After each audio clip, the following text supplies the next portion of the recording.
I think I have a question.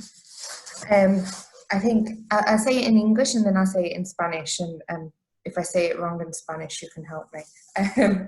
So I think that what I want to know is what we can do to help these women, because this obviously isn't only happening in Spain. I think it's happening in every single hotel around the world, okay? So what can we do? Myriam, yo te quiero preguntar, ¿qué podemos hacer para ayudar las mujeres que están trabajando en los hoteles? Esto no solo está pasando en España, sino está pasando en cada hotel en todo el mundo. ¿Qué podemos hacer? Bueno, yo creo que lo más importante es no alojarse en hoteles donde no se respeten los derechos laborales, porque esto ya te indica que esa mujer va a tener muchísimos más problemas a la hora de denunciar cualquier agresión. Y cuando te digo un hotel que no respeta los derechos laborales, me estoy refiriendo a los hoteles que normalmente externalizan el servicio de limpieza, porque estas camareras tienen muchísimos menos derechos que las camareras que están contratadas por el hotel. Los hoteles se tienen que regir a unas normas que estas empresas externas no. Por lo tanto, les cuesta muchísimo más denunciar. Y la pregunta cuando uno va a alquilar un hotel o va a contratar estos servicios, pues es esa, saber si el servicio de limpieza está externalizado. Si está externalizado, pues yo me alojaría en otro que me asegura que esa mujer va a tener sus derechos y va a poder denunciar si le pasa cualquier cosa. Oh, that's great.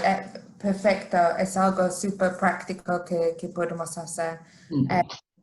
That's great. So what Myriam said, if I understood rightly, and Paola and Claudia, you can help me here, is that we need to make sure that the hotels that we're staying in are respecting labour rights. And one way of doing this, which I think is really is quite easy to do, is to phone up the hotel and ask if they're outsourcing the cleaning. Okay, so those hotels that are outsourcing the cleaning are probably not respecting the labour rights of the women who work there. But when they work for the hotel themselves, generally they are respected, right? Yeah, okay. So I think this is something that we could all potentially do, rather than just looking at booking.com and choosing the cheapest hotel, no? And I think that also, I mean, thinking back to the UK, I know that there were a lot of hotels in the UK that were outsourcing the cleaning of the rooms. So one that comes to mind is Travelodge, and they outsourced the cleaning of the rooms. And I think the women who cleaned those rooms had about 10 minutes to clean a room.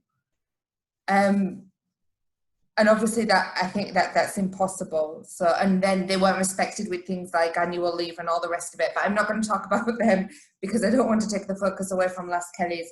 But thank you so much, Myriam, because I think that's something that we can do. Hay otra pregunta para Myriam. Patricia is asking, ¿qué rol han tenido los sindicatos en su lucha? ¿Ustedes están formando un sindicato o colaboran con un sindicato? Sí, es que este problema en España es un poco complicado. Las Kellys creemos que muchos de nuestros problemas son por causa de los sindicatos. Los sindicatos están masculinizados, siempre han estado formados por hombres y nunca han luchado por los derechos de las mujeres. Y si nos ponemos a mirar en el convenio colectivo aquí en España, todas las profesiones que son para hombres tienen mejores condiciones que las de mujeres, porque las mujeres no estábamos representadas en esas mesas de negociación. Y también les echamos la culpa, pues eso, de que estemos así, que han pasado todos estos años, que han tenido tiempo de reaccionar y no han querido.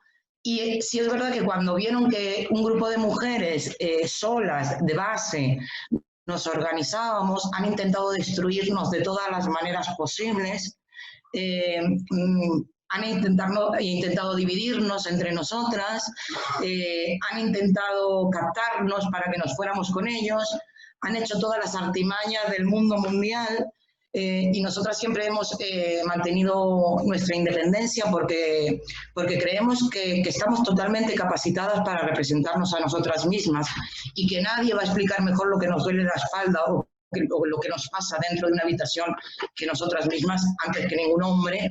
Y luego hemos empezado a hacer acción sindical porque entendemos que en esas mesas de negociación tenemos que estar las mujeres, y si no damos ese paso al frente, pues difícilmente se van a arreglar las cosas. Como las Kellys tenemos diferentes grupos, en algunos territorios se han constituido como sindicato y en otras lo que hacemos es trabajar con sindicatos pequeños que no reciben subvenciones, que no tienen liberados, y hacemos pues nosotras el trabajo de asesores sindicales y todo este trabajo que se tiene que desarrollar en los sindicatos, pues por ejemplo en la oficina que tenemos en Lanzarote somos nosotras las que ya después de 4 años de lucha pues ya podemos desempeñar esa función de asesor laboral.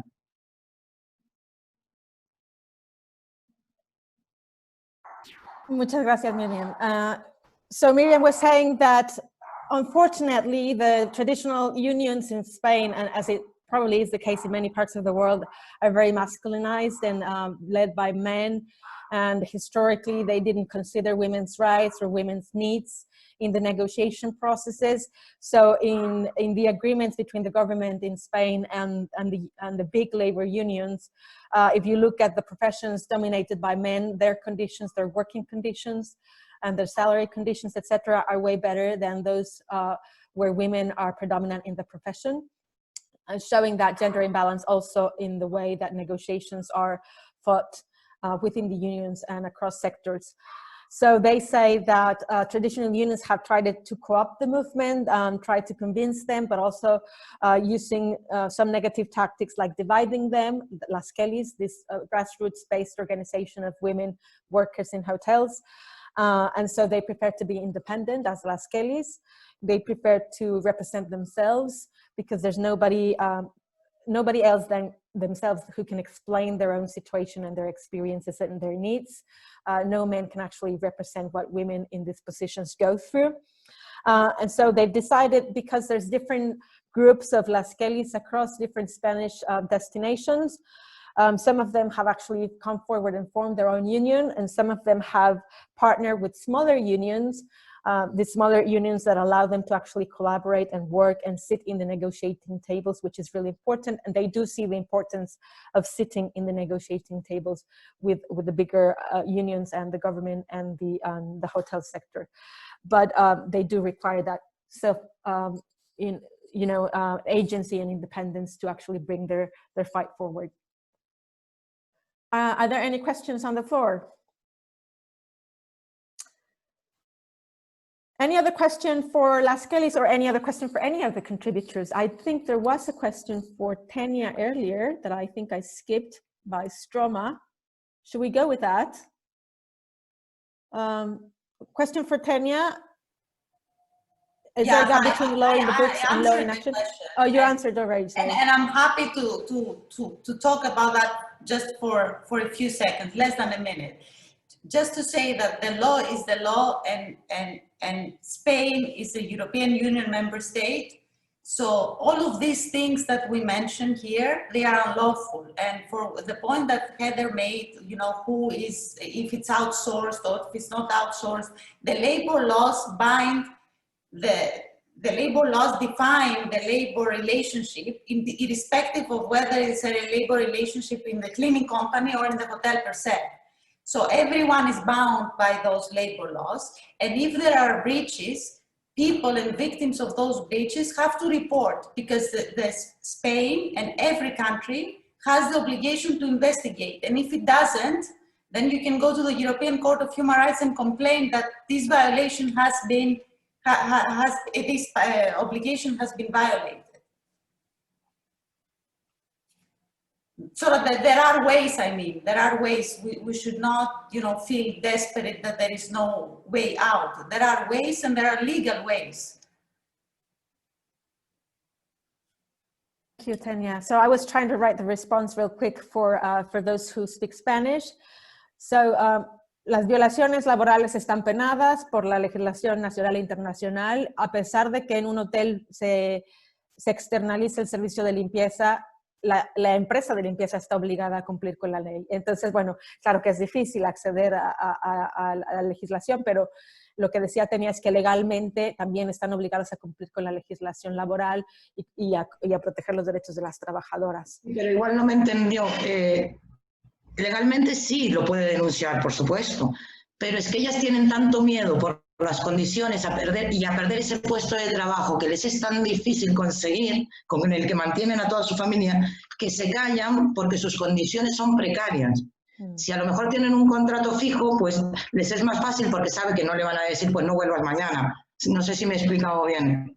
Legalmente sí la cubre, pero ella tiene miedo y prefiere callarse, entonces no dice nada. Yes, yes, of course. The main issue that hotel workers face and women who participate in Las Kellys is that if they have a one-way contract with this outsourcing company, they'd rather not pursue any legal action because they're afraid of losing their job. So it's this kind of balance of what do I do if I need to feed my family and keep this job, even though it's a menial job and it's not a very stable job, but they need to keep it. So it's the constant fear that probably these companies play with, right? The fear that these women have of coming forward. It is the fear, though. It's not true, because nobody can fire you while you have filed a harassment claim. You see, so it is illegal for a company to fire you when this is ongoing. But people don't know that. Yes, we should have a discussion, an actual session with Tenia and Las Kellys. That probably would be helpful. Yes, we'll organize something for you guys to get together and discuss this in more detail. I have a couple questions on the chat. If you don't mind, we'll take 2 more questions and then we'll allow Heather to wrap up, if that's okay. Because it's close to 6 and we don't want to take people's time. We know it's getting late, but it's been a quite interesting session. So there's one question here from Sarah. Well, there's Shan, sorry. Shan said there's a question for Isis. Should we go with that one because I'm taking them in order? Go ahead, Shan, please. I thought it would be easier for me to just say it. My question was, I found your chapter really interesting and I was glad to share the floor with you. I wondered if in your research, the women you spoke to had any sense that mountain biking was in some way empowering because it was escaping more urban spaces. I'm not a sporty person, but my idea of mountain biking is that you sort of go off into the mountains and that you're kind of rural, that you're avoiding the male gaze potentially because there's not that many males to gaze at you. So was there any sense that these women were pursuing some kind of freedom away from more formal public space? Yes, there is in some way, but since mountain bike is very masculinized sport activity in Mexico, you cannot really be aware of male gaze. And you also have, you know, like urban male gaze and rural male gaze. But women used to be harassed by urban male who also practice mountain bikes rather than from rural men.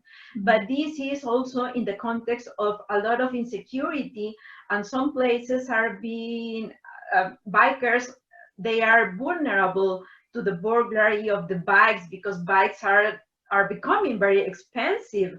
And I would even commit a crime or offense because they are like $2,000. So probably is not mainly focused on women, but since women, in Mexican women, we're supposed to be vulnerable women, we can be very targeted because of due to the male gaze. But in some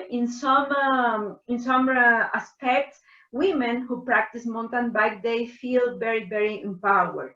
But this is based on a prior process because many things have to change in order of a Mexican women go alone or with a group of women to the rural place. But yes, there is. Sí, yo desde luego reconozco, las entrevistadas reconocen que hay un empoderamiento previo, pero con todo este empoderamiento, a pesar de ello, esto no las libra de estar sujetas de una mirada escrutinizadora, por así decirlo, de otros hombres, que puede provenir de hombres urbanos, de la ciudad, quiero decir, urbanitas, que practican este deporte, o también por parte de los hombres que viven en el medio rural. Aunque de parte de los hombres que viven en el medio rural, ellas no se sienten acosadas, ¿no?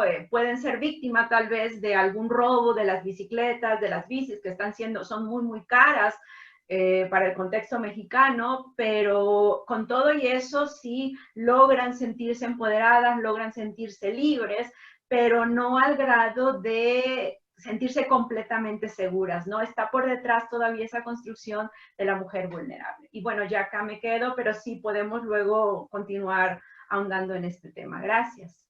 Thank you.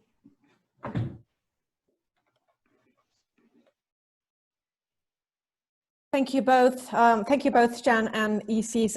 Did I skip any question in between? We'll just take one more if that's okay. And then we'll continue with Heather to wrap up the session. So there's some comments. People are thanking the session. Yes. Did I skip any question though? I'm sorry. I'm trying to scroll down. I think there was one question from Sarah and one question from Angela. Could we do those two questions and then we will wrap up with Heather, please? Okay, so I think Sarah, you asked for Dr. Tenia, no? And from a legal perspective, can you tell, sorry, Sarah, you can speak for yourself. Okay, yes, hi. I just wanted to know, because you talked about this in brief and I was really interested, but yeah, from a legal perspective, can you tell us a bit about how legally recognizing and legitimizing sex work as a mode of formal employment, how would that potentially protect women and prevent trafficking? This is a big question and a big debate. There's this school of thought that says that, you know, prostitution should be illegal anyway, because there is no way that anyone would consent to that. So that school of thought then leads to a legislation that prohibits prostitution, so completely outlaws prostitution, which a lot of people support, but on the other hand, it does create a black market, and it also contributes to traveling for prostitution. So I'm clearing my country, but then people who want those services, they can travel to Asia, for example, which has been, for instance, Sweden has outlawed prostitution. So it's illegal as an activity. It will not punish the prostitute, it will punish the client, the user, right? And then they will put them in this psychotherapy, etc. There is the other school of thought that says if you have prostitution that is legal in place, you can control better. You can have, you know, for everything, from a taxation point of view, if you want, so economic point of view, to labor rights, to, you know, the way it's being conducted. So you can control it better, and you avoid trafficking, because everyone who comes into prostitution consents to it, in a way. So there are two different schools of thought, and, you know, there's a lot of literature on this.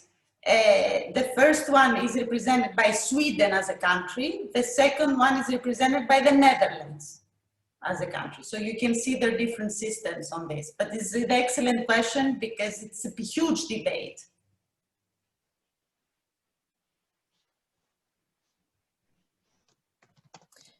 Heather, what was the other question missing? I think the other question was for Sian from Angela. Thank you. Yeah, I just wanted to clarify, and thank you so much for all your contributions, absolutely amazing. And thank you, Sian, as well. But I just wanted to clarify, I wasn't sure, excuse me, whether I understood your conclusion correctly. And I wondered if you could just clarify that, whether you were saying that you were giving up traveling to places where you feel you're not safe when you're traveling on your own, and yeah, if you could just clarify that for me. And I was just making the point that this is obviously a double bind which many of us will have felt, and I certainly can empathize with that completely. And it's a terrible dilemma all the time. But I mean, there are now more and more women's-led companies and guides and women's organizations. So I wonder whether it helps, and what you think about it, whether to contact women's organizations in a particular country to be able to just, you know, link up and get more advice, or see what the feeling is. Thank you. That's a really good question. The personal conclusion I reached is that I will not be going on holiday anywhere that I feel unwelcome, and feeling at risk is part of that, but it's not all of it. It could be somewhere that I felt safe, but you can just tell that a woman on her own is not a fun thing for the men on the streets to be seeing. So just for, you know, holidays are for having fun and relaxing. So as an act of self-care, I shall not do that on holiday. I travel quite a lot for work, and so I will still go places that challenge me, but I won't be doing it for fun. And yeah, I think there's a really, especially this idea of women-led tour companies, I think is really interesting, and maybe something I should consider when I inevitably get bored with that decision, which I will. The problem I had a little bit was that when I looked at blogs about female traveling, this empowerment message was so overwhelming that the fact I wasn't having fun, I felt quite shaming.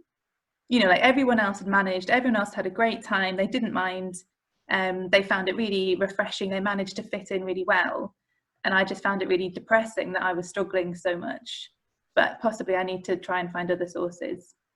I think that mostly maybe either women haven't had those experiences, or else they will have felt it very strongly and maybe not become conscious of what they're feeling, or just unable to resolve this dilemma and not really doing anything about it. And some women just do what they want anyway, and they think, you know, they should be able to, and kind of, you know, create a shield around themselves. So don't ever feel shameful about feeling that, because it's an absolutely, and I'm really so glad that you know, managed to talk about it and write about it, because I'm sure that it's something that goes on all the time, and women will feel it. So yeah. Thank you.